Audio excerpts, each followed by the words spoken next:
नमस्कार श्रोते मित्र हो. कथारस सादर करीत आहे ज्येष्ठ साहित्यिक देवदत्त पाटील लिखित कादंबरी शापित सावल्या. प्रकरण 15. उदयची पहिली भेट झाली त्या दिवशी उन्ह उतरल्यावर शंभूराजेंनी धर्मगड पाहायला जायचा प्रस्ताव मांडला.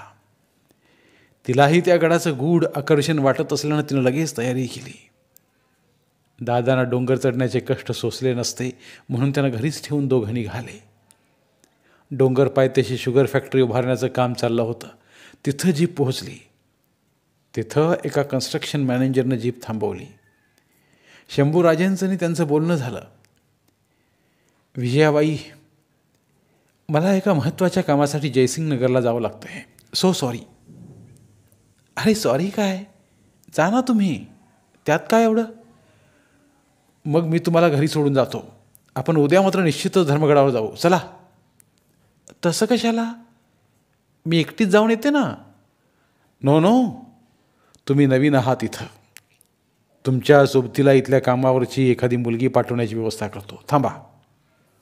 नको हो शंभूराजे, मला एकटीला भटकणं आवडेल. 1.5 तासात परत येईन मी. या मग जाऊन.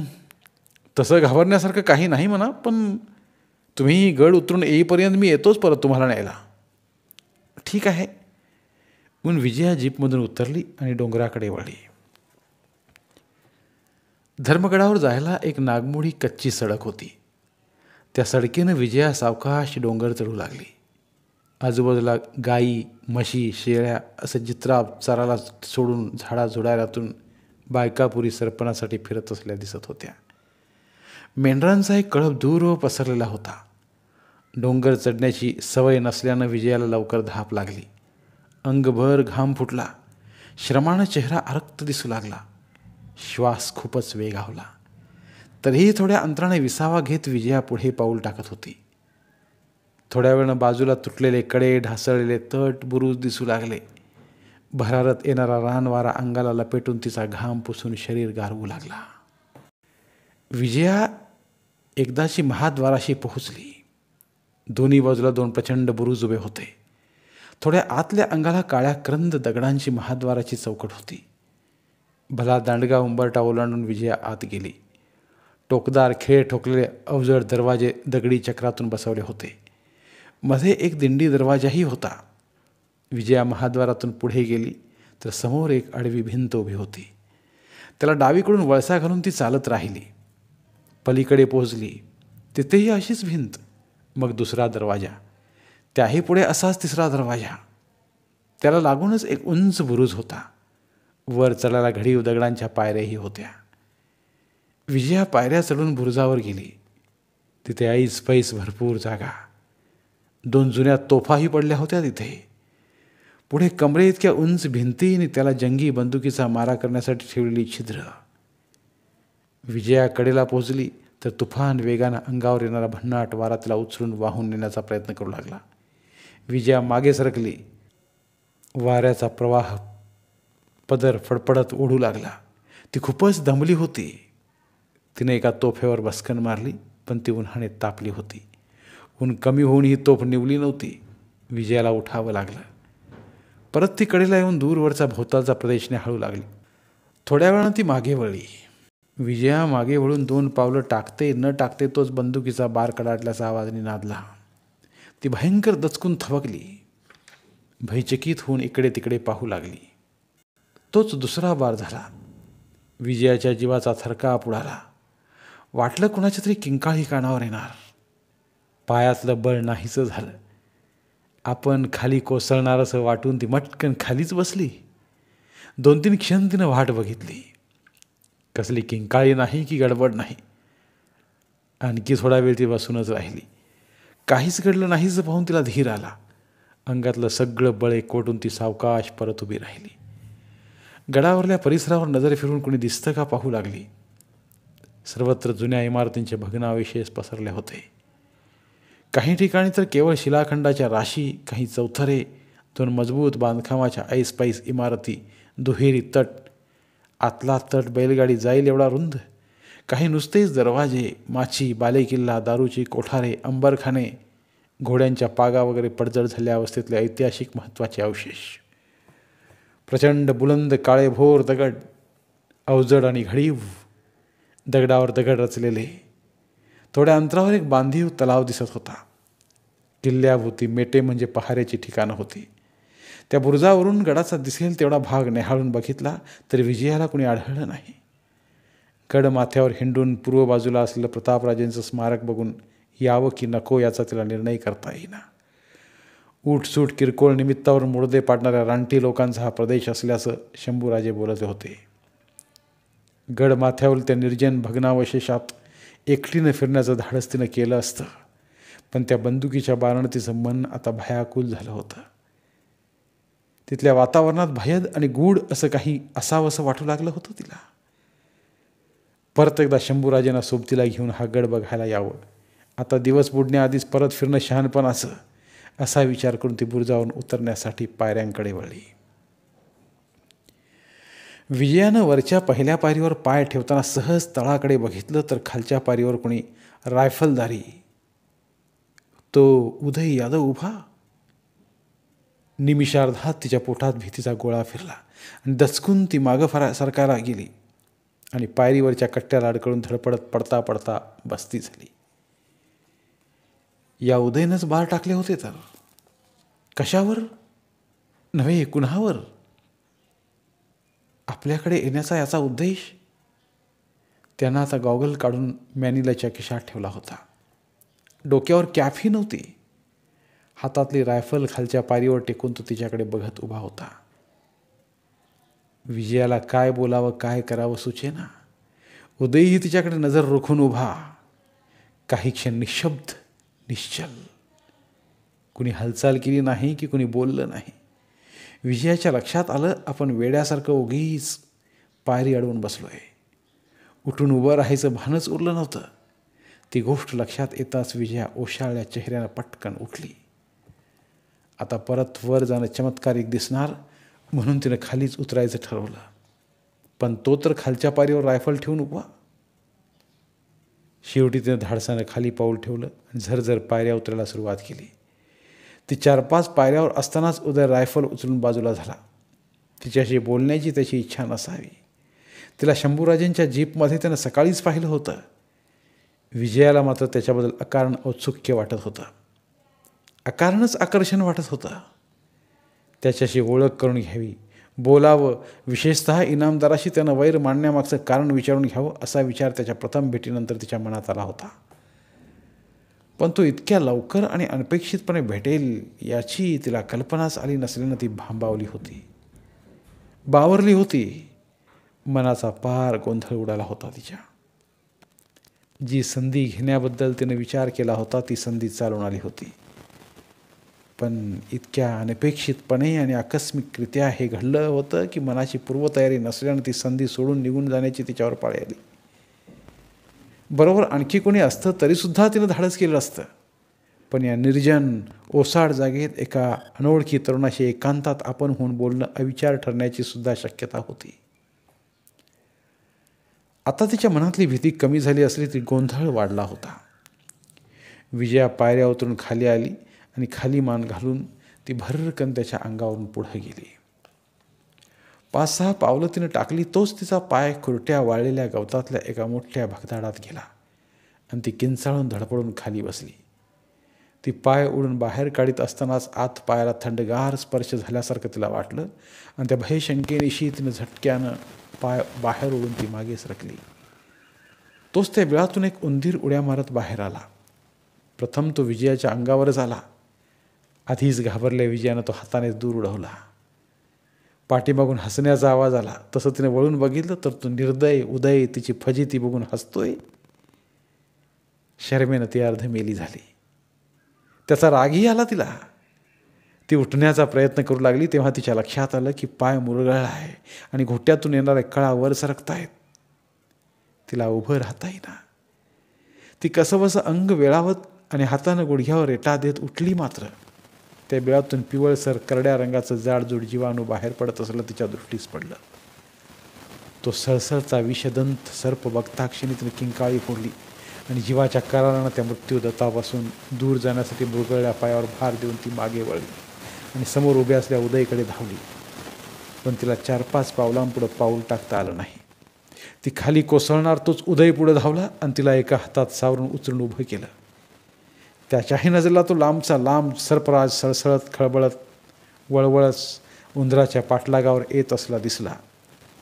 तसं त्यानं क्षणात दुसऱ्या हातातली रायफल त्याच्या दिशेनंच येणाऱ्या सापावर रोखली आणि विजयाच्या कानाशीच बाराचा आवाज फुटला. त्यानंतर काय घडलं ते विजयाला कळलंच नाही. तिची शुद्ध हरपली होती. विजयानं डोळे उघडले. क्षणभर आपण कुठे आहोत याचा तिला बोध झाला नाही. पुढ्यात कुणी उभं आहेच वाटून तिनं मान उचलून बघितलं.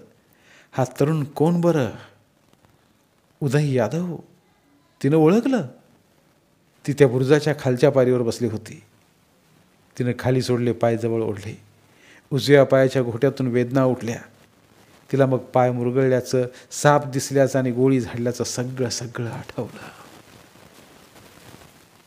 आता ठीक आहात ना बाई? त्यानं विचारलं.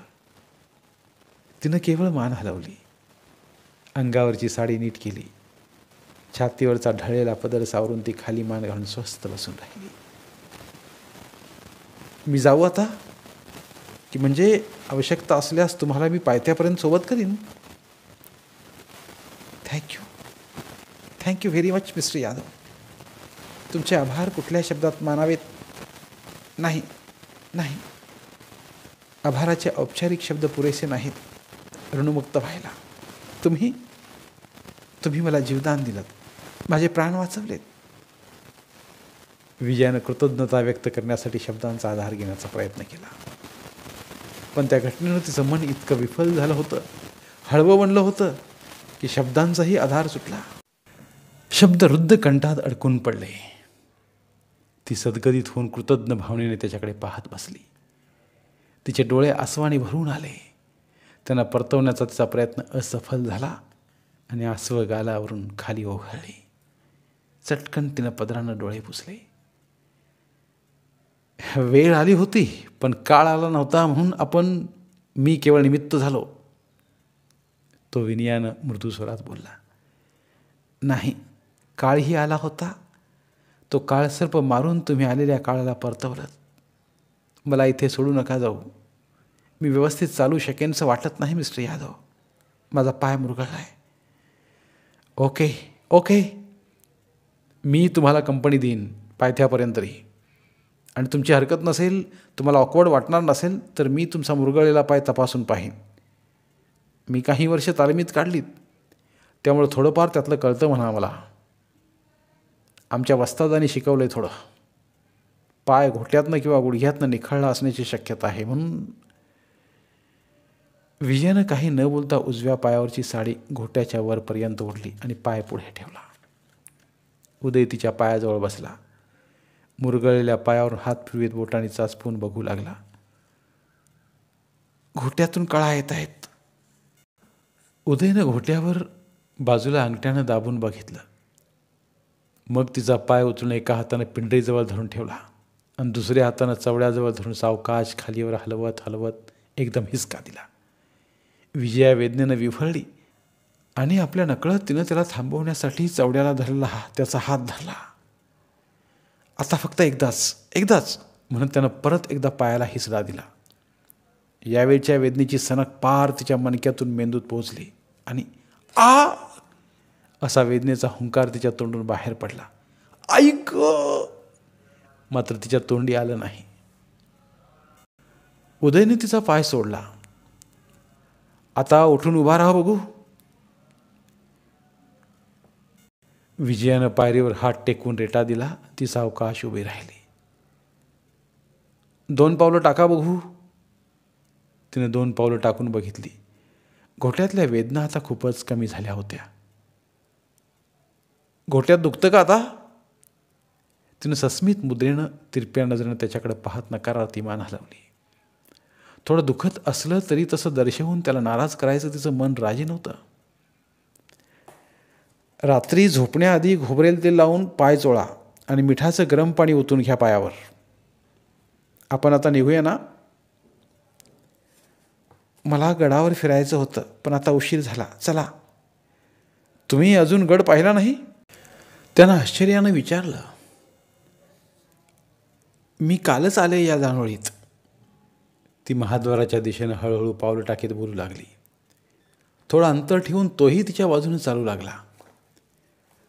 कुठून आलात तुम्ही? पुण्याहून. माझे वडीलही आलेत. त्यांना अशक्तपणा जाणवत असल्यानं गडावर आणलं नाही मी त्यांना. तुम्ही जाणोळीकर इनामदारांच्या बंगल्यात उतरलाय वाटतं. काय नातं आहे तुमचं आणि त्यांचं? कुठलंच नातं नाही. इथं येण्याआधी मी त्यांना ओळखतही नव्हते.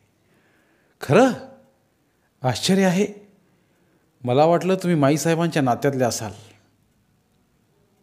तुम्हाला तसं वाटणं स्वाभाविक आहे. आम्हा दोघींच्या चेहऱ्यामोहऱ्यात थोडं साम्य आहे खरं. म्हणून स्टेशनवर शंभूराजेंनी मला बघून आपल्या जीपमधून त्यांच्या बंगल्यावर नेलं आणि तिथंच आमच्या राहण्याची व्यवस्थाही केली. तुम्ही सांगताय ते खरं असेल तर त्यांच्या बंगल्यात मुक्काम करण्यात मोठी चूक केली आहे तुम्ही. फार मोठा धोका पत्करलात. धोका? ती माणसं खूप चांगली वाटली मला. त्या राणोजीची तुमची भेट झाली? झाली ना. माणूस फारच दिलदार वाटला. याचा अर्थ माणसाची फारक करता येत नाही तुम्हाला. माफ करा बाई, मी थोडं स्पष्टच बोलतोय. It's all right. तुम्ही स्पष्ट बोलावं अशीच माझी अपेक्षा आहे. प्लीज मिस्टर यादव, आपण थोडं थांबूया का? पाय पुन्हा दुखू लागलाय माझा. पायऱ्या उतरताना भार पडतोय ना पायावर. Okay okay. दोघंही महाद्वाराच्या पायरीवर बसले. उदयनं रायफल बाजूला ठेवली. राणोजी राजेंची पारख करण्यात कशी काय चुकले मी? सकाळी माझी आणि शंभूची बोलाचाली झाली तेव्हा तुम्ही तिथं होताच. तुम्हाला वाटेल त्यांच्याशी माझं वैर असल्यानं त्यांची मी मुद्दाम बदनामी करतोय. मी सांगेन त्यावर विश्वास बसणार नाही तुमचा. तुम्ही मला जीवदान दिलं. तुम्ही मला चुकीची माहिती देणार नाहीत यावर विश्वास आहे माझा. मिस्टर यादव, मी नवीन आहे ना या गावात. कोण कसं आहे ते मला कसं ठाऊक असणार? तुम्ही माझे शत्रू नाही हे तर मघाच्या प्रसंगानं दाखवून दिलं. मग खोटी माहिती देऊन तुम्ही माझी दिशाभूल करताय असं कसं म्हणेन मी? मला आलेल्या अनुभवावरूनच कोण कसं आहे ते मी ठरवणार. राणोजी राजे माझ्याशी चांगले वागले म्हणून मी त्यांचा चांगलपणा बोलून दाखवला. एवढ्या अल्प अनुभवावरून माणसाची पारख कशी होणार बाई? माझं नाव विजय आहे मिस्टर यादव. तुम्ही नाव घेतलेलं म्हणजे विजया म्हणून संबोधलेलं आवडेल मला. ओके. हा राणोजी राजे तरुण स्त्रियांशी खूपच चांगलं वागतो, पण त्याचा हेतू शुद्ध नसतो विजयाबाई. अत्यंत स्त्रीलंपट आणि बाहेरख्याली इनामदार म्हणून तो कुप्रसिद्ध आहे या भागात. Is it so? विजया आश्चर्य दाखवत उद्गारली. अर्थात आता वय झालंय त्यांचं, तेव्हा त्यांच्या दुर्गुणाचा मला त्रास होणार नाही. विजया किंचित हसून म्हणाली. त्यांचं वय झालं असलं तर त्यांची वासना शमली नाही अजून विजयाबाई. अजूनही त्याची बाईची भूक प्रबळ आणि तीव्र आहे. माझ्यावर विश्वास नसेल तर गावात चौकशी करा. एखादा शाळकरी मुलगासुद्धा राणोजींच्या भानगडी तपशीलवार सांगेल. तुमच्यावर माझा विश्वास आहे, पण या वयातही या माणसानं नीती अनितीची काही चाट ठेवू नये. नीती? उदय उपहासानं हसून उद्गारला. वासनेला नीती कळत नाही की ती स्वतःची विधवा नाती ओळखत नाही. विधवा सुनीशी अनैतिक संबंध ठेवणारा राणोजीचा काय? विजयाच्या तोंड अभावितपणे किंचाळी फुटली. काय सांगता तुम्ही mister Yadav? This can't be true. Say this is not true. हे खोटं आहे मिस्टर यादव, हो ना? एक्साईट झालेल्या विजयाने आपल्या भावनेवर काबू ठेवण्याचा प्रयत्न केला, पण तिचा क्षोभ असा प्रकट झालाच. ही बातमीच अत्यंत धक्कादायक आणि तिच्या मनात प्रचंड खळबळ माजवणारी होती. धन्यवाद. उर्वरित कादंबरी पुढील भागात. धन्यवाद. प्रिय श्रोते मित्र हो, आपल्यासाठी एक आवाहन. आमच्या चॅनलच्या प्लेलिस्ट विभागात तुमच्यासाठी शेकडो कादंबऱ्यांचे ऑडिओ बुक्स उपलब्ध आहेत. तिथे प्रत्येक कादंबरीचे सर्व भाग एकत्रित मिळतील.